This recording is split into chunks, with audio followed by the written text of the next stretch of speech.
All right, so now we should be recording now. So it is the 10th of April. This is week one, the first class of Management 2213, which is Principles of Management. I appreciate everyone for showing up. We have a class of 18 in here today, which is pretty awesome. So it's nice to see everybody. Remind me, I recognize just about everybody in here. Is there anybody here that this is their first class? You, Kimberlyn? Okay. First class with me or first class period? First class period. Oh, look at you go. All right, so you get, I think everybody else has had me, but you get the full thing here, so which is awesome. Which means we always get to watch our Robert Jordan video here in a minute. Excuse me, Jordan Peterson. Robert Jordan is my other favorite author. He's a fantasy writer, so no none of the other stuff. So anyway, let me share my screen. All right, so everyone should be able to see my screen right over here, right? And I know a lot of you guys are going to be a little bored with this being the first class, and they're always the same.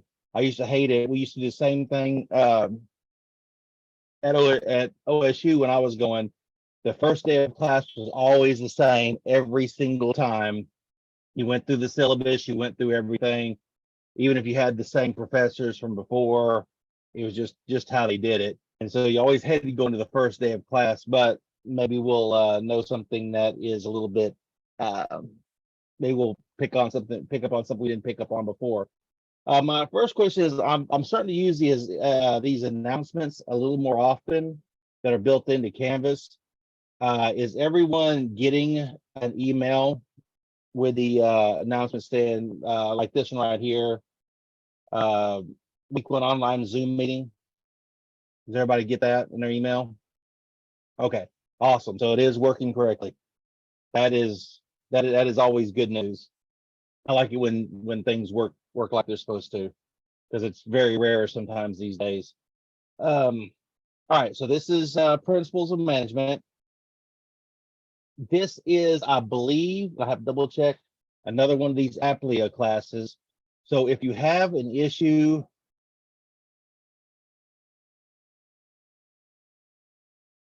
Sydney, I think you're in here twice, or it's showing up for me twice. I'm not sure what's going on. So when it comes to these Applia, it's still a Cengage platform, but when it comes to Applia, you only get one shot at the assignments. And if you want to retake them, you have to get in touch with me, because I have to go in and actually delete your former try out and then reset it so you can do it again. Usually we like to give you 2 or 3, or at least 3 tries per assignment. But for some reason, Applia does not like to do that. I know Bob, Randy, and we've been through the entire course a few times trying to fix that. I think it was Randy who even called Cengage, and it's just Applia is the way it is. And so you just kind of have to deal with that. But a quick email to me, hey, I want to take chapter 1 over again, chapter 5, whatever it is. The only reason, one of the things is I won't go in and deliberately delete out your former try without permission. I don't want to go in there and just delete out somebody's grade, and that would just be a uncool thing to do. Just if I'm going to assume that you guys wanted another shot at it. I just saw somebody else showed up. Who was that? Miss Tiger. Make sure I get her down. Oh, you have to excuse nose itching, guys. I'm sorry. Welcome to Oklahoma, right?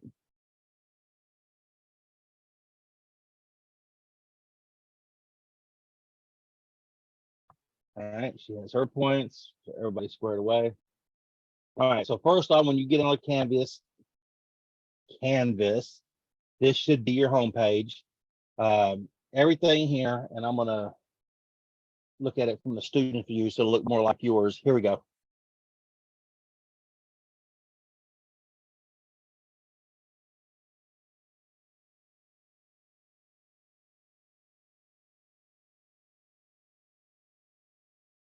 It's going to be a long class, isn't it?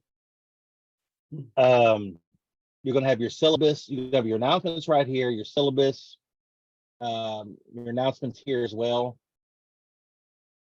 I went ahead and had them set up, and I've already put them all into class. All we have to worry about is they will show up. Oh, no worry, Ashley. I'm not anywhere. I know everybody works. So, oh, you're still in your scrubs and your little hair thing, and oh, Yeah, well, my yeah. phone's about dead, so I'm charging it for just a little bit until I can get to the car. Completely understand. If you need to just bounce to your car and plug it in there, nobody's going to think less of you. Well, some people might, but so these announcements will already pop up at 9 o'clock in the morning. The email will go ahead and automatically send out on Mondays, Wednesdays, and Sundays when things are due, to let you know what to do or to remind you. You should already know, but this is just a helpful reminder. Under modules, there's more than one way to get to everything. Oh, Brandy's information is still here. Here's mine. Also your syllabus, the discussion rubric. Now, remember, if you don't make the class, that under online classroom week 1, or the proper week, under the proper week, you will find a recording. You know what I forgot to do is I forgot to change these, because I've changed everything individually. So don't pay attention to these yet. I will have these fixed by tomorrow morning. This looks like this is probably one of Brandy's. We can always click on it and look.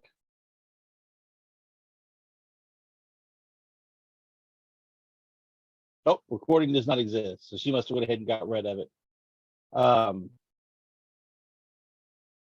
But you can go ahead and just, however you want to do it. If you don't miss class, do a 300-word summary of the video. You can type it in directly. You can upload it. And on and on and on. I don't know how many people here actually use Office 365. So you can use that as well. But it's usually easier. I type it in. A lot of times I'll just type something on a Word, and I'll either upload the Word document or I'll just copy and paste it over. So, and that'll be for every week. So if you miss week 2, 3, or 4, that's the easy way to get your 25 points. Here's going to be your grades. You'll see here that score will be here. Gives you the breakdown. Showing up to class or doing the 300-word summary is 10% of your total grade. Your discussions, which everybody who's had me before knows, I'm already on my. I'm just going to skip past all the foreplay and just beg and plead right now, for the love of God, please do your discussions. Please.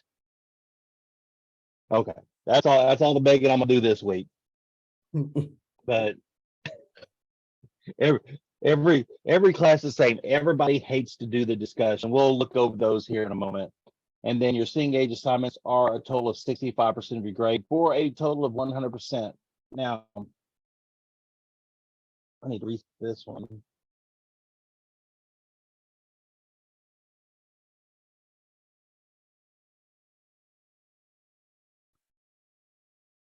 I don't know why is that? That is a little weird. Okay, so all your grades should be on here. If you notice, it's going to be given to you as a fraction. Okay, so everybody should know by now how to change that to a percentage. Does everybody already know we've all had business math except for Kimberlyn? Kimber, right? Okay. Well, we can do it real easily. We'll go through that.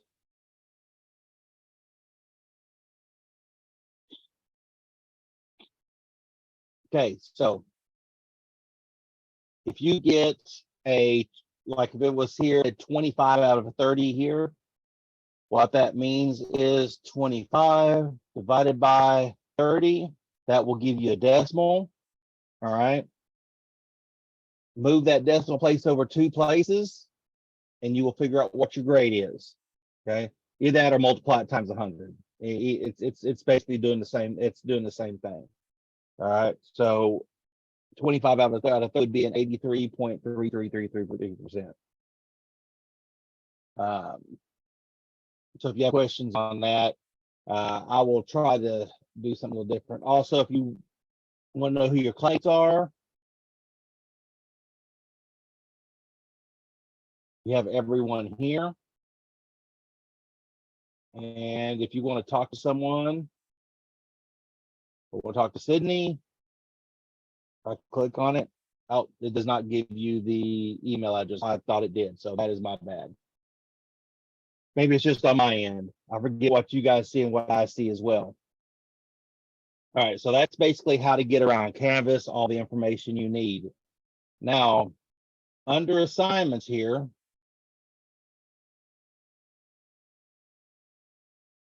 okay, they've got it broken down in upcoming assignments, and then after they're done, you'll see previous assignments will move to the bottom after the due date. Okay, so when it disappears, just go ahead and scroll down to the bottom. Okay, chapter 1 assignments. You want to take it? I'm going to click on it. And like we talked about earlier, Mark, it gives you another button here. It should go ahead and give you access into Cengage without any problem.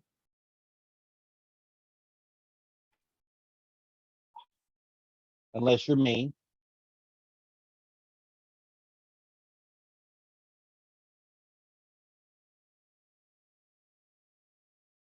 Okay. And because I'm not a real student, it's not going to let me do that. So we will have to go back to my view. There we go. Load chapter 1.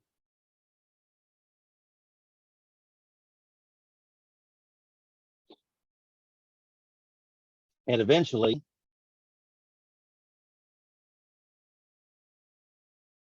it will come up.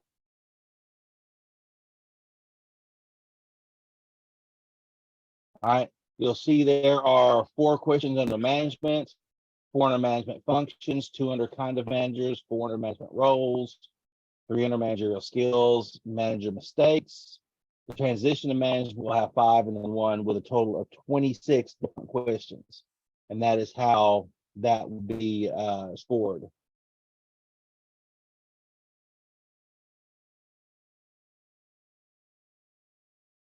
Is our login the same login for Canvas? Mark said, okay, let me back up here a little bit.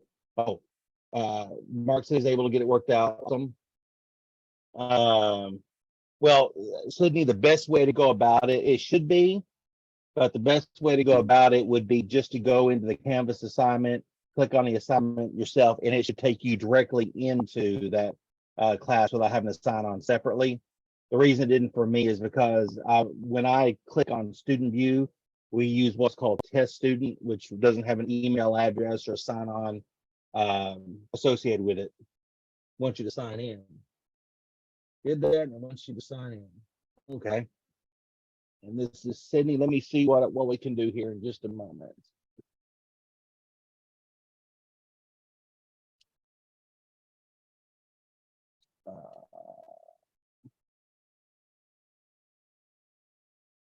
Log out.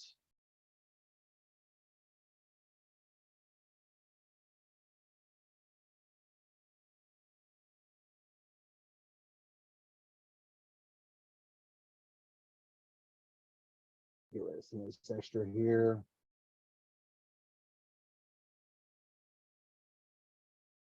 All right, this is Sydney. So let's see what we can do here. Let's see if we can fix you.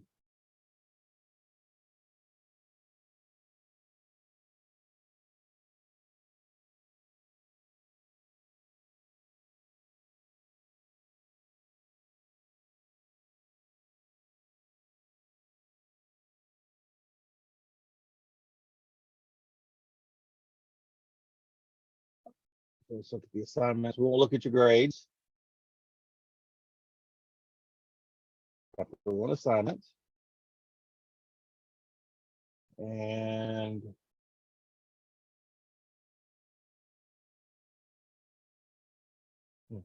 this isn't your first time in Cengage, is it, Sydney?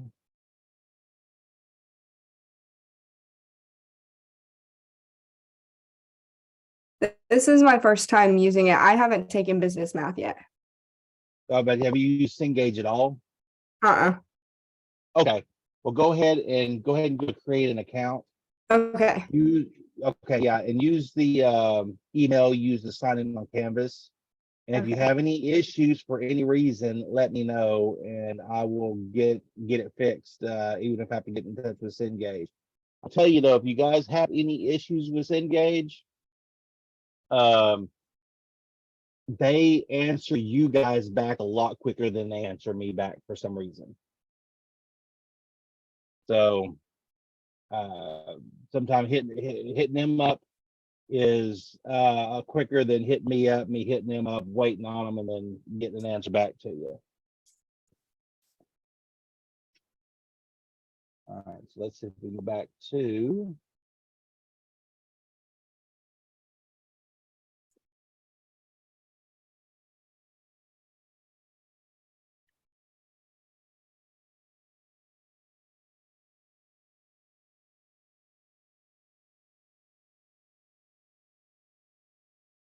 all right, Slowpoke, come on. There we go. So each section will have a certain number of questions. Once you click on it,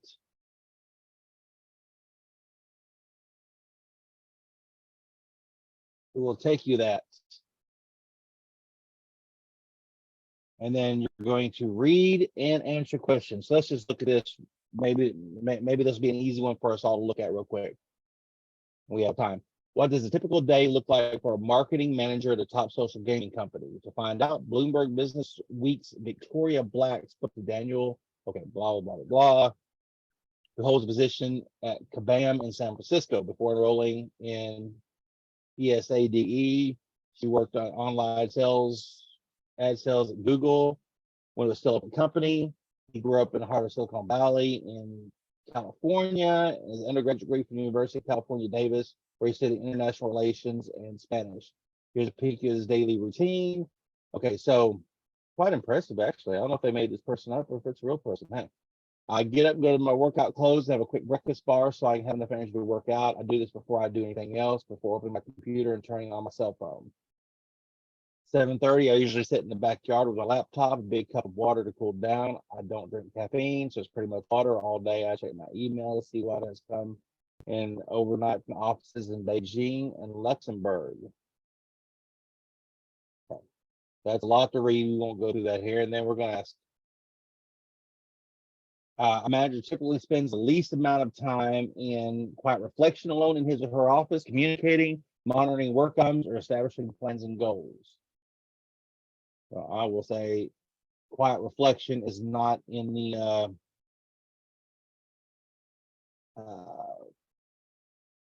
cards. Which of the following terms best describes a manager's work? We're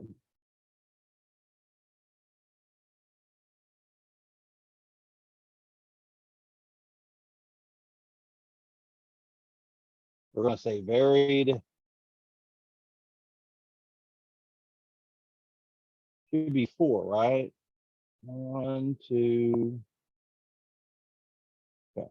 Basic things, excellent planning at the students group, hard work, blank is achieved.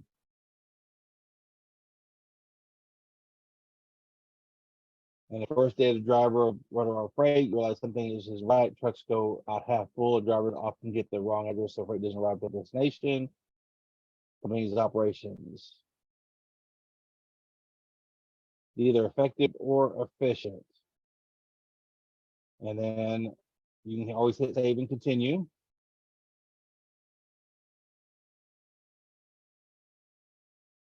Now I'm going to go back to the assignment and we'll just see how we did.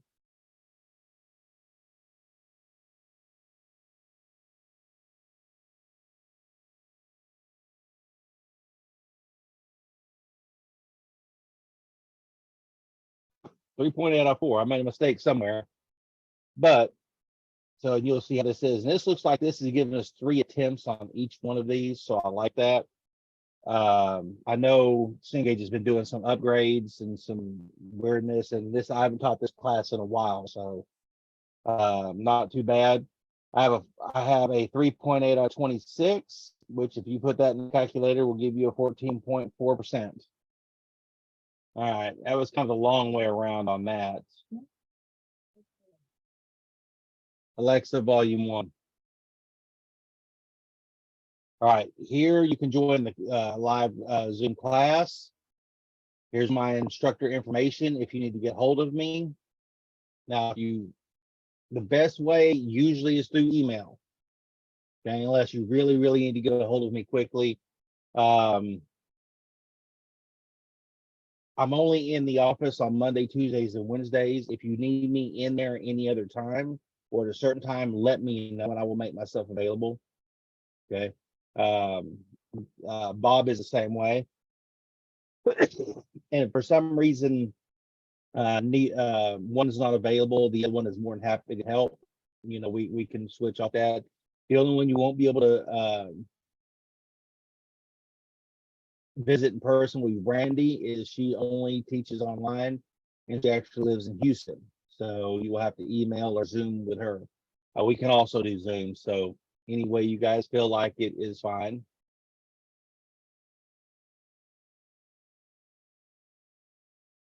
Yeah, there's my Facebook page. Here's the article. I always talk about this article.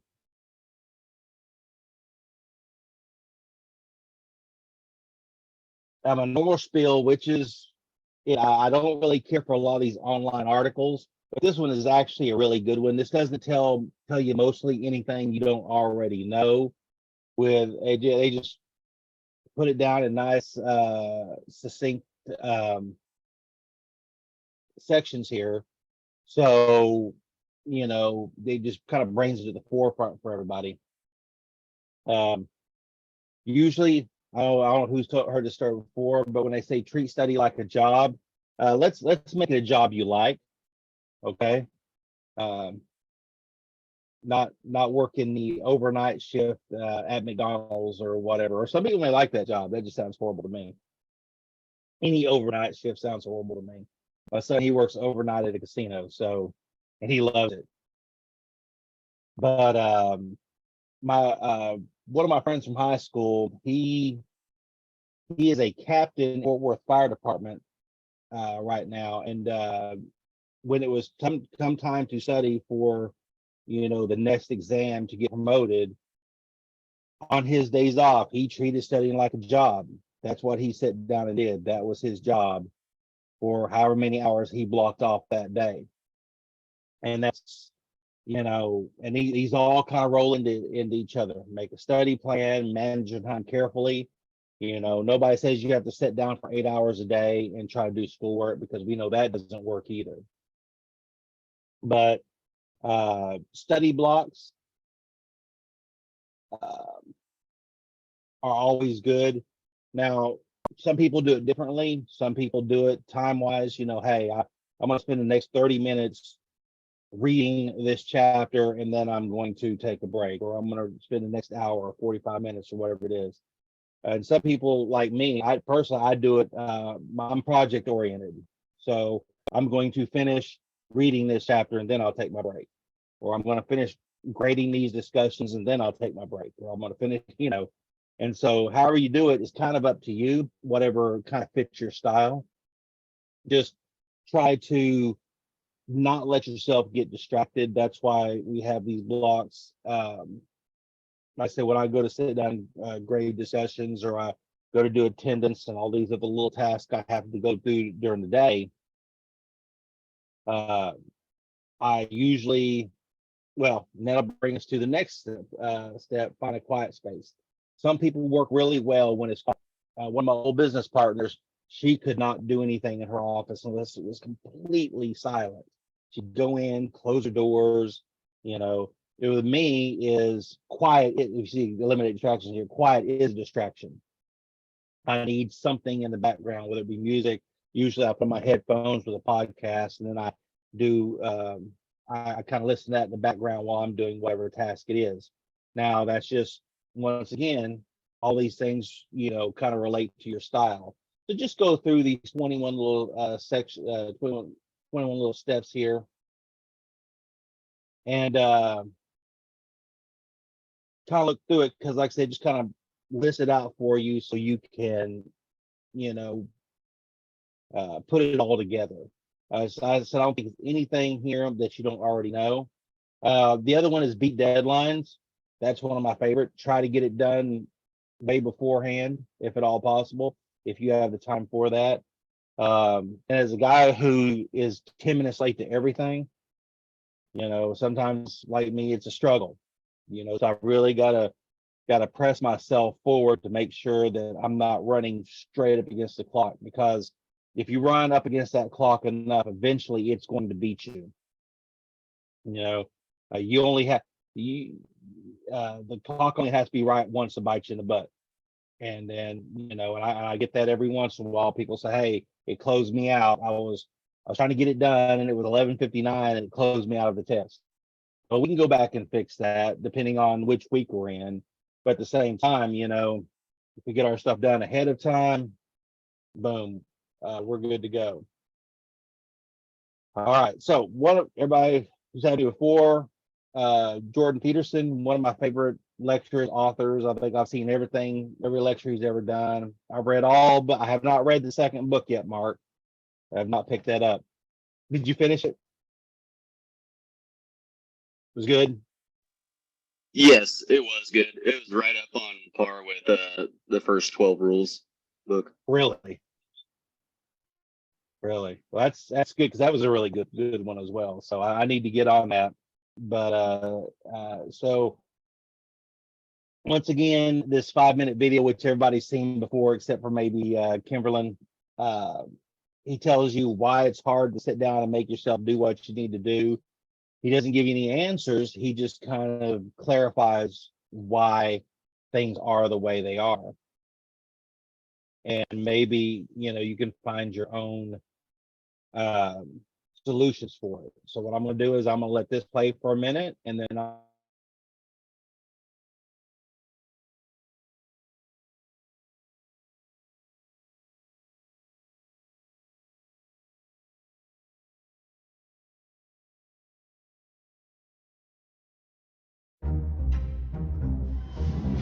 What is a woman? Can you tell me that?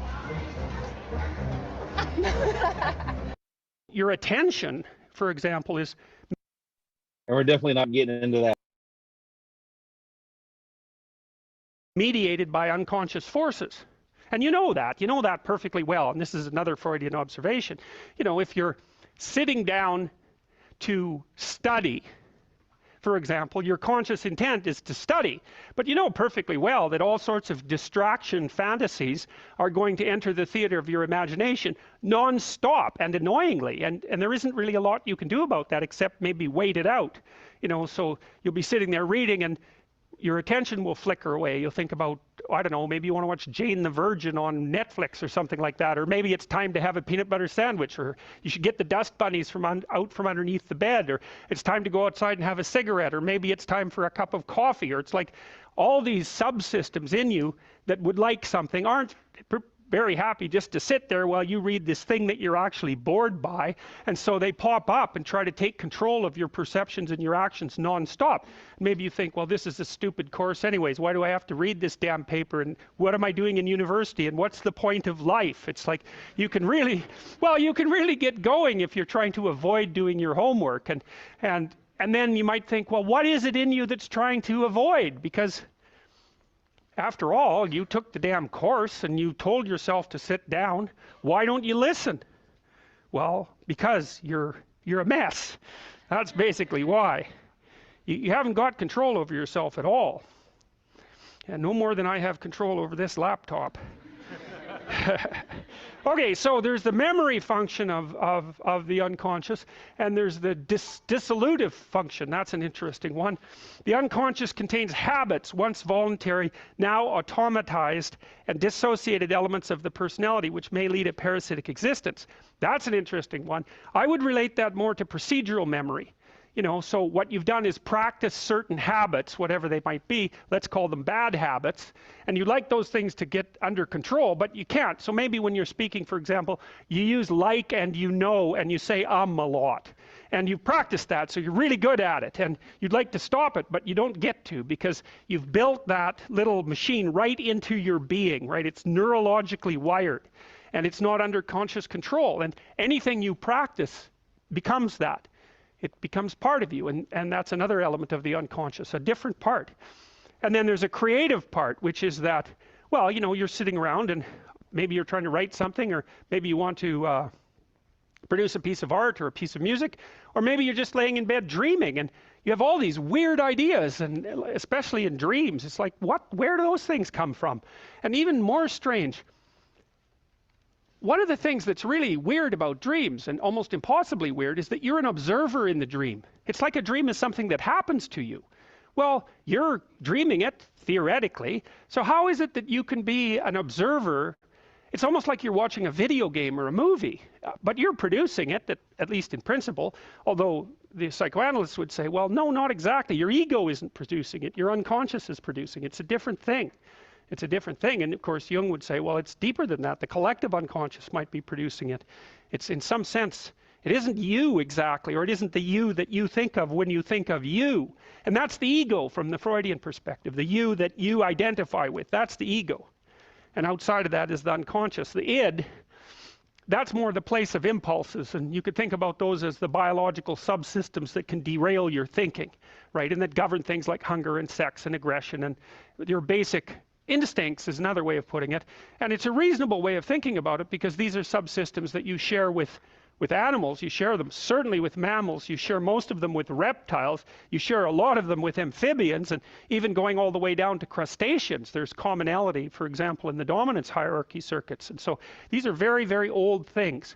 And the idea that you're in control of them is, well, you're not exactly in control of them. And I would say the less integrated you are, the less you're in control of them, and the more they're in control of you. And that can get really out of hand. You know, you can be like with people who have obsessive compulsive disorder, for example, which seems to be, I would say, the dissolutive elements in some sense of the unconscious, the way that it's portrayed here.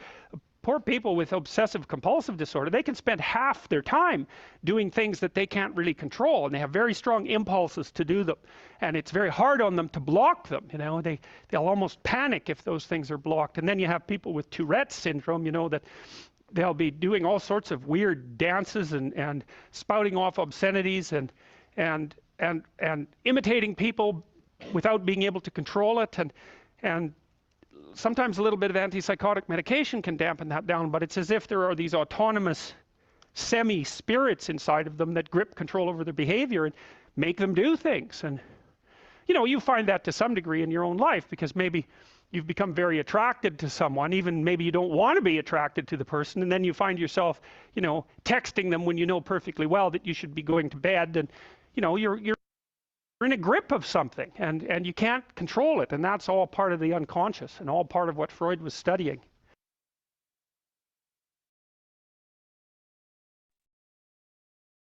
All right, so I know most everybody's seen that until they're tired of looking at it, but once again, I think it's probably one of the best things that can ever be said. And if anybody, if you have any others, I won't ask you to raise your hand by any means. If you have any other OCD stuffers, then you know exactly how difficult it can be when your routine, like your routine or change, you're not able to do, you know, things that you like to do. If my morning routine is interrupted, my entire day is terrible and blown, and there's you know, it's a real mental struggle for the rest of the day to try to keep myself focused just because, you know, things didn't go that well that morning. So just things like that, I think, kind of brings it out for everybody. Now, I promised I would talk because everybody loves it when we talk about discussions. Discussions are 25% of your grade. All right. We really, really, really, really, really, really, really, really, really, really, really, really, how many really is just I don't know. They're really very important to your grade, and people don't like to do them. Number one, you have to sit down and write, and that is a difficult process in itself. And then you're going to write something and you're going to put it out for 25 other people to read and respond to. And that can be a kind of a daunting task. Well, first off, nobody's looking at anything you've written like, oh my gosh, what were they thinking? They're so, usually most people are so in their own head about what they're trying to write, they're not judging you very harshly. Okay. So I know that's hard to not think about it like that, but you know, nobody's, you know, out to get you. I try to grade these as fairly as possible. Every once in a while I make a mistake with them. Part of it is punctuation, grammar, spelling, things of that nature. There, and there, you know, though, you know, commas. I'm trying not to be, you know, really too hard on that. And then word count, of course, it's 300 words for your initial post, 100 words for each comment. And that's your floor. You can go all out if you want to, but 300 words is the floor. So we should probably, you know, make sure you hit that. And then I'll look into it and I say, did they touch on things that the question was asking? Did they answer it appropriately? You know, and that's where the subjective part comes in. And and I try to, like I said, be as fair as possible with that. If you find a mistake in it, just shoot me. If you think I made a mistake on your grade, let me know. I remember who it was. I don't know, maybe the class, not this last class, the last before. I think when I was typing in grade, I fat fingered it, and I gave somebody a lower score than they really deserved, and it got brought up, and I fixed it, and so that's, you know, that was just a mistake. But after you read 26 of these and try to grade them all, sometimes it starts to kind of blur on you, and that's when, you know, you need to take a break and step back, reassess what I'm doing, you know, kind of like the little article there, you know, take a break, go back to it. So the first one here, which is the original post, is due on Wednesday.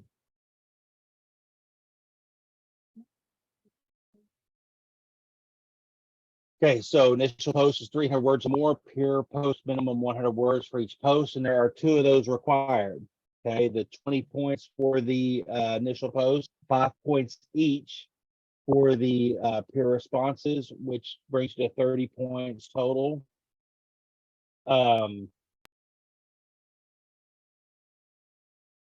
Forgot to see, I keep seeing stuff I forgot to. This is what happens when you try to do it all at once, right?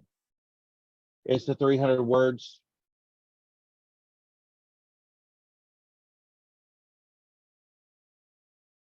And I will get rid of this here.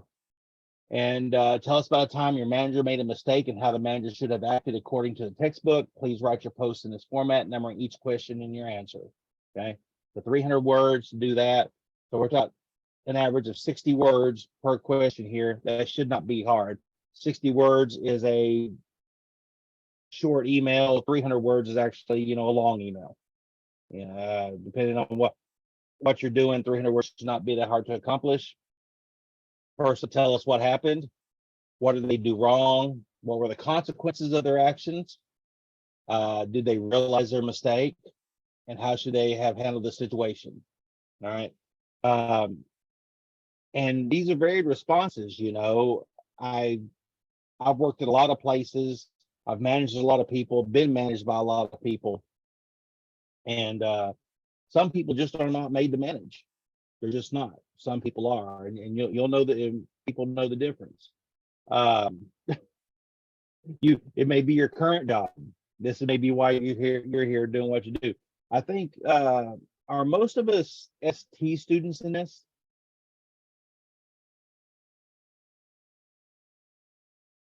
Yeah. Which is definitely an interesting career path. I'm not into, surgeries and opening people up and that kind of stuff. So that is definitely not one of the things that I would want to do. But everyone's like, no, me neither. But it's definitely necessary. I know we have some ID students in here, interior design.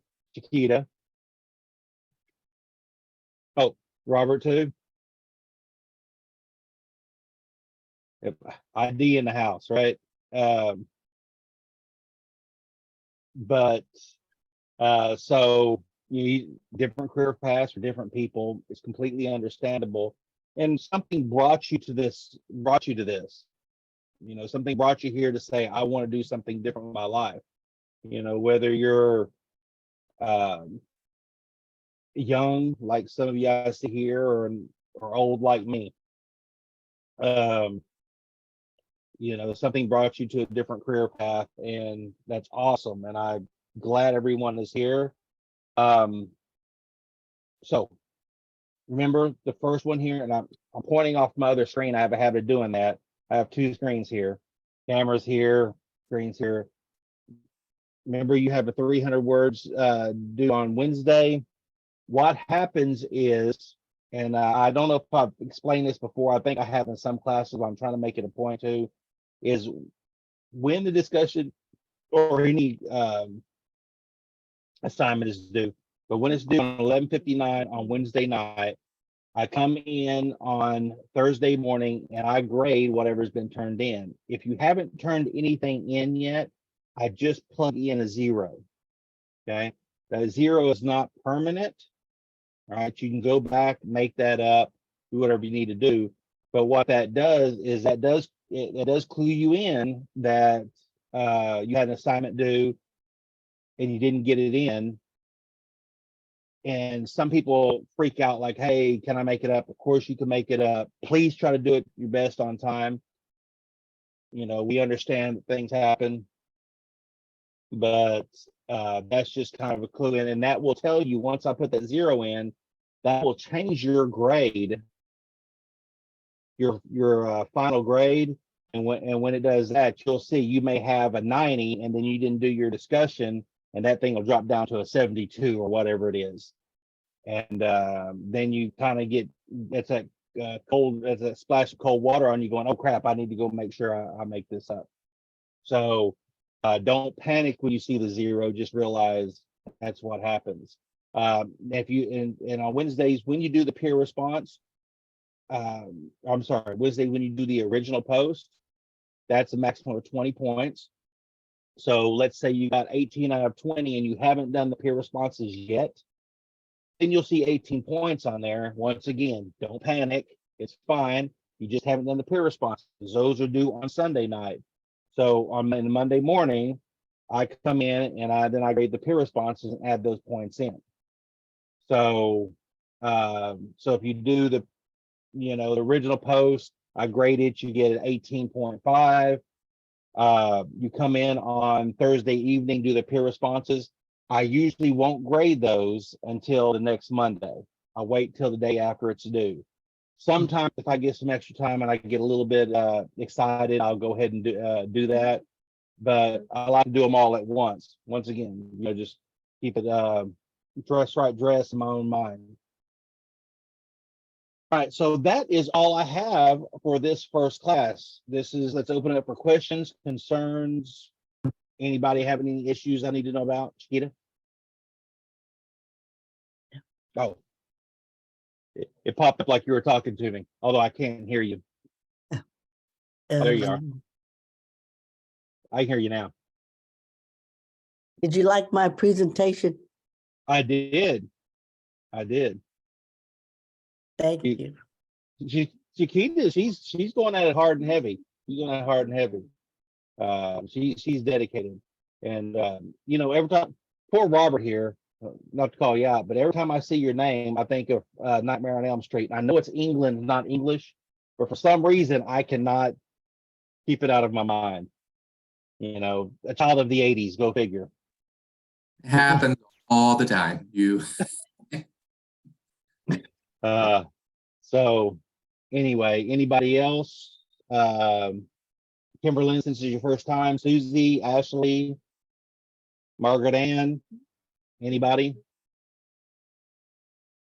No, Dara, I don't know, Dara, she's not showing up on, doesn't have her camera on, but she is also one of our hard charging, I believe she's in financial aid.